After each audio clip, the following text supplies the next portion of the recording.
नमस्कार, देश विदेश की ताज़ा खबरों के लिए आप देख रहे हैं आवाज़ इंडिया। मैं हूं आपके साथ अंजनी कुमार मिश्रा। एआई मानवता के लिए मददगार, पीएम मोदी। प्रधानमंत्री नरेंद्र मोदी ने आज फ्रांस के एआई एक्शन शिखर सम्मेलन की सह अध्यक्षता की। शिखर सम्मेलन में हिस्सा लेते हुए प्रधानमंत्री मोदी ने कहा कि एआई दूसरी टेक्नोलॉजी से काफ़ी अलग है और इसे सतर्क रहने की भी जरूरत है। कानूनी आधार पर तैयार करने में भी आगे है। हम सार्वजनिक भलाई के लिए एआई एप्लीकेशन विकसित कर रहे हैं। हमें एआई से संबंधित मुद्दों से निपटने के लिए वैश्विक मांगों की जरूरत है।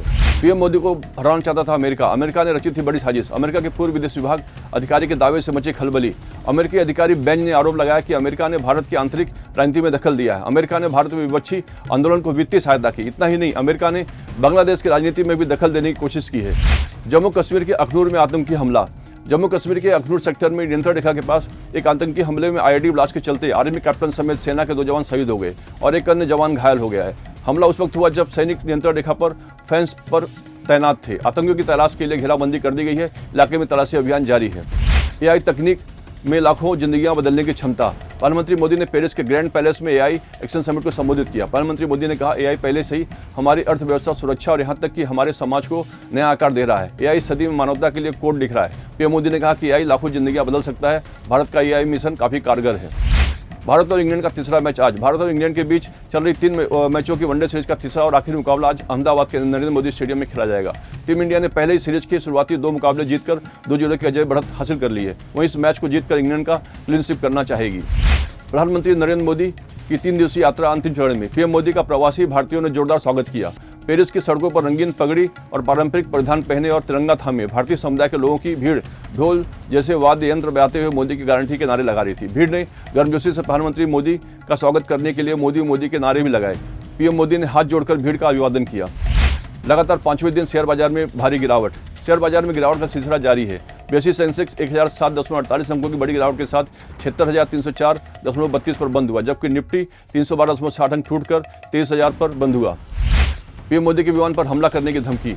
मुंबई से एक बड़ी खबर सामने आई है। विदेश यात्रा के दौरान प्रधानमंत्री नरेंद्र मोदी के विमान पर आतंकवादी हमले की धमकी मिली है। इसे लेकर मुंबई पुलिस कंट्रोल रूम में बुधवार को एक कॉल आया। मुंबई पुलिस को कॉल करने वाले ने कहा कि पीएम मोदी के चिथड़े हो जाएंगे, रोक सको तो रोक लो। कॉल आने के तुरंत बाद पुलिस एक्टिव हो गई और अलर्ट मोड पर आ गई। ऐसा दावा करने वाले व्यक्ति की तलाश में जुट गई है। पुलिस ने अन्य एजेंसियों को सूचित किया और जांच शुरू कर दी है। महाकुंभ में अब तक 46 करोड़ श्रद्धालुओं ने लगाई डुबकी।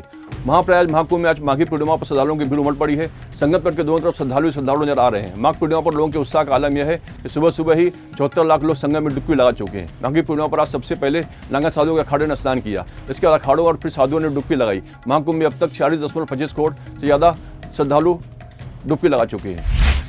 प्रधानमंत्री नरेंद्र मोदी आज 2 दिवसीय अमेरिका दौरे पर जाएंगे। फ्रांस के बाद वो अमेरिका के लिए रवाना होंगे। या पीएम मोदी डोनाल्ड ट्रंप से मुलाकात करेंगे। फिलहाल अमेरिका में बर्फबारी हो रही है। इसी बर्फबारी के बीच पीएम मोदी ट्रंप से मुलाकात करेंगे। मोदी की ट्रंप से मुलाकात को लेकर दुनिया भर की नजरें टिकी हुई है। खनौरी बॉर्डर पर किसान महापंचायत। खनौरी और शंभू बॉर्डर पर चल रहे किसान आंदोलन 2 का 1 साल पूरा होने के उपलक्ष्य पर खनौरी बॉर्डर पर आज बड़ी किसान महापंचायत का आयोजन किया जा रहा है। इसमें बड़ी गिनती में किसानों के शामिल होने की संभावना जताई जा रही है। खास बात यह रही कि इस मौके पर किसान नेता जगजीत सिंह देशवासियों के नाम महत्वपूर्ण संदेश देंगे। सज्जन कुमार के खिलाफ 1984 सिख दंगे मामले में आज सुनवाई।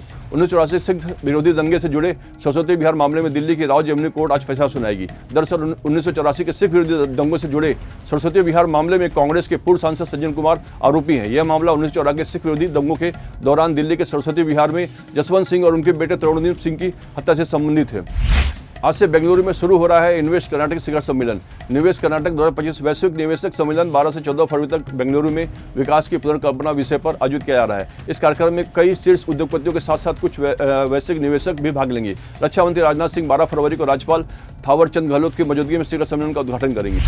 भारत में अब कितना भ्रष्टाचार। 2014 से लेकर 2024 तक की रिपोर्ट दुनिया भर के भ्रष्ट देशों की रैंकिंग सामने आई है, जिसमें भारत 96वें स्थान पर है। ट्रांसपेरेंसी इंटरनेशनल की रिपोर्ट के अनुसार 2024 के करप्शन परसेप्शन इंडेक्स में भारत को 1 अंक का नुकसान हुआ है। उसके कुल पॉइंट 38 है। इंडेक्स में 180 देशों को शामिल किया गया है।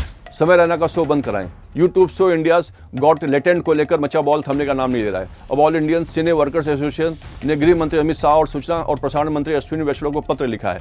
लेटर में एसोसिएशन ने YouTube show India's got latent पर बैन लगाने की मांग की है। साथ ही एसोसिएशन ने आपत्तिजनक कंटेंट की कड़ी निंदा की है। एक्टर त्रिशा किशन का एक्स अकाउंट हुआ हैक। साउथ सिनेमा की सुपरस्टार एक्ट्रेस त्रिशा किशन का एक्स अकाउंट हैकर्स ने हैक कर लिया है, जिसको लेकर उन्होंने इंस्टाग्राम पर जानकारी देते हुए फैन से खास अपील की है। हैक एक्स अकाउंट पर कृष्णा के नाम से क्रिप्टो करेंसी लाइव का पोस्ट किया गया, जो अभिनेत्री का नहीं है। ये पहला मौका नहीं जब किसी फिल्म सितारे का सोशल मीडिया हैंडल हैक हुआ है। भारतीय सेना पर अपमानजनक टिप्पणी केस में राहुल गांधी कोर्ट में तलब। लोकसभा में कांग्रेस के नेता प्रतिपक्ष और सांसद राहुल गांधी को उत्तर प्रदेश की राजधानी लखनऊ के एमपी एमएलए कोर्ट ने तलब किया है। भारत जोड़ो यात्रा के दौरान भारतीय सेना के खिलाफ कथित अपमानजनक टिप्पणी के सिलसिले में लखनऊ की एक अदालत ने समन भेजा है। एमपी एमएलए कोर्ट ने राहुल गांधी को 24 मार्च को हाजिर रहने का आदेश दिया है।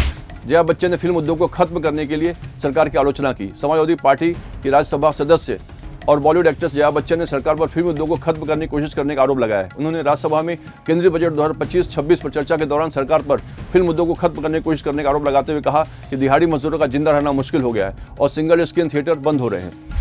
The waking of a nation का टीजर हुआ रिलीज। राष्ट्रीय पुरस्कार विजेता और international Emmy nominated filmmaker Ram Madhvani अपनी आगामी fiction series the waking of a nation के साथ एक रोमांचक और दमदार कहानी लेकर आ रही है। यह सीरीज 7 मार्च से सिर्फ सोनी लिव पर स्ट्रीम होगी। इंग्लैंड के खिलाफ आखिरी वनडे में रोहित का 13वां रन होगा बड़ा कीमती। कैसे 13वां रन रोहित के लिए कीमती रहने वाला है? वो तो इसलिए क्योंकि उसके बाद रोहित वनडे में 11,000 रन बनाने वाले बल्लेबाज बन जाएंगे। अभी के लिए बस इतना ही। देश विदेश की ताज़ा खबरों के लिए आप देख रहे हैं आवाज़ इंडिया।